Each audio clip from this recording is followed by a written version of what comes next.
नमस्कार, सानियाज किचनमध्ये तुमचं स्वागत आहे। तर आज मी ओट्सची इडली बनवणार आहे। चला तर आपण बनवायला घेऊया। ओट्सची इडली बनवण्यासाठी मी आधी हे ओट्स ग्राइंड करणार। हे बघ, मिक्सरमध्ये ग्राइंड करून एकदम पावडर झाली। आता घालायचं एक चमचा जिरं, एक चमचा जिरं, एक चमचा राय। चांगली तडतडू देतो मी, बघ तडतडायला लागली। आणि आता घालायचा कढीपत्ता, फोडणी देताना गॅस बारीक करायचा। आता घालायची हिरवी मिरची,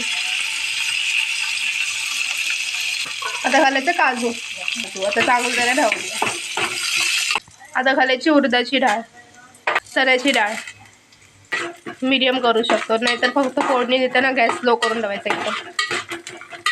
डाळीचं कच्चेपण जाईपर्यंत ढवळत राहायचं, भाजायचं चांगलं त्याला। हे बघा, आता ही थोडी लाल झाली आहे। आता आपण रवा घालायचा, एक वाटी रवा घातलाय। ही ओट्सची इडली एकदम वेगळी आहे, तुम्हाला नक्की आवडणार। मस्त लहान मुलं पण खाते, हेल्दी आहे। नुसती अशी इडली खायला कंटाळतील तर त्यांना ही ओट्सची द्या, त्यांना नक्की आवडेल। तुम्ही फक्त रवा आणि ओट्सच भाजून ठेवू शकतात, बाकीचं हे तुम्हाला तडका द्यावा लागेल। ज्या दिवशी बनवा त्या दिवशी, आदल्या दिवशी फक्त रवा आणि ओट्सच भाजून ठेवू शकतात, बाकीचं काही नाही। रवा लाल होईपर्यंत भाजायचा। हे बघा रवा भाजलाय चांगला। आता ओट्स घालायचे। ओट्सची पावडर घातली। ओट्स जसं भाजायचं आहे, फक्त हलकंसं ढवळत राहायचं आणि गॅस बंद करून ढवळलं तरी चालेल। आणि याला थंड करायला ठेवा। हे बघा बॅटर, हे बघा थंड झाले आता हे। आता आपण साहित्य घालूया, दही घालूया। दही घातली, वाटाणे, फ्रोझन मटार, आणि चांगलं त्याला ढवळायचं। आता बारीक चिरलेली कोथिंबीर। एकदम ही पद्धत वेगळी इडली बनवायची, तुम्हाला आवडणार बघा। त्यात थोडं पाणी घालायचं।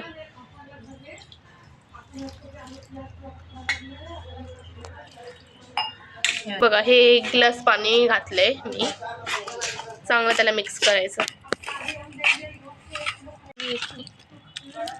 हे बघा रवा आहे ना, यात रवा फुलतो लगेच। हे बघा कसं फुलायला लागलं।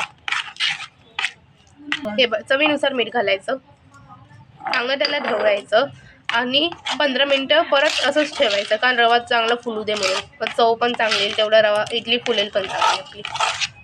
मी बॅटर 15 मिनिटासाठी ठेवलं, तोपर्यंत आता मी चटणी करायला घेते। त्यासाठी खोबरं घातलंय। हे खोबरं असं, तुम्ही असं खोबऱ्याचं खीस पण घेऊ शकतात, मी असं घेतलंय चालेल। कोथिंबीर घालायची बारीक चिरलेली, हिरवी मिरची घ्यायची, आलं घालायचं आणि चण्याची डाळ घालायची। चण्याची डाळ घालू शकतात, चण्याची डाळ नाही म्हणून मी असे चणे घातले। पाणी घातलं, लिंबू पिळायचं। मी मिक्सरमध्ये ग्राइंड करून घेते।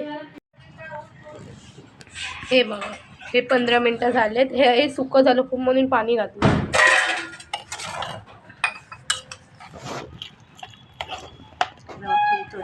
रवा फुलतं म्हणून लगेच सुकून जातं।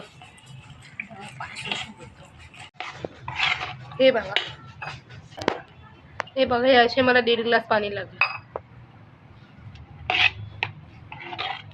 बॅटर जसं पातळ पण नाही ना जाड, मीडियम करायचं। हे बघा, 1 पाकिट इनो घातलंय।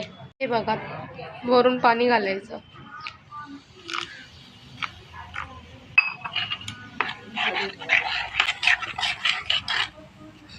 हे बघा बॅटर कन्सिस्टन्सी कशी झाली ना, जाड न पातळ, बरोबर मीडियम आहे। आता आपण इडल्या करायला घेऊया। आता याच्यामध्ये तेल लावलंय, तेल स्प्रेड करायचं ब्रशने। अशा प्रकारे मी दुसऱ्या भांड्याला पण हे करते, अशा प्रकारे मी दुसऱ्या भांड्याला पण तेल लावून घेते। झालं। आता यात घालायची बॅटर।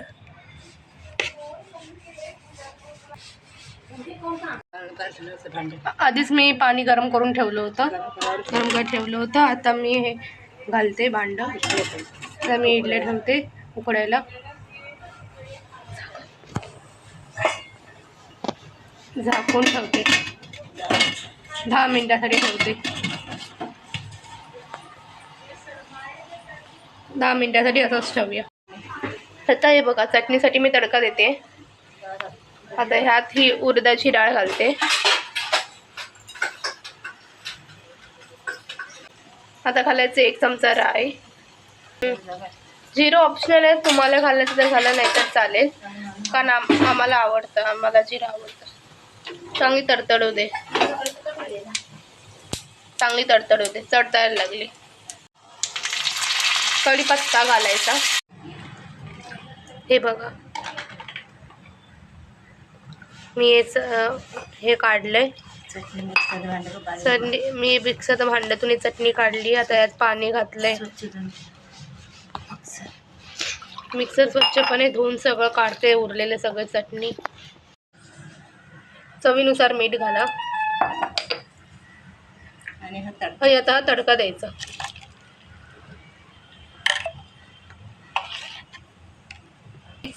स्ट्रीट स्टाईल सारखी चटणी सेम झाली एकदम. चटणी घाल. आता यावरती चटणी घालायची. तर झाली ना आपली तयार रोजची इडली. हे बघ किती मस्त लुसलुशीत झाले, एकदम मऊ मऊ झाले बघ. एकदम तोंडाला विरघळणार नाही, एकदम तोंडात घालतातच विरघळून जाईल. नक्की तुम्हाला रेसिपी आवडेल. लहान मुलंही खूप आवडीने खाणार. तुम्हीही लाईक, शेअर, सबस्क्राईब करा, कमेंट करा तुम्हाला एक कशी वाटली. घरी ट्राय करा. चला भेटू पुढच्या रेसिपीला. बाय.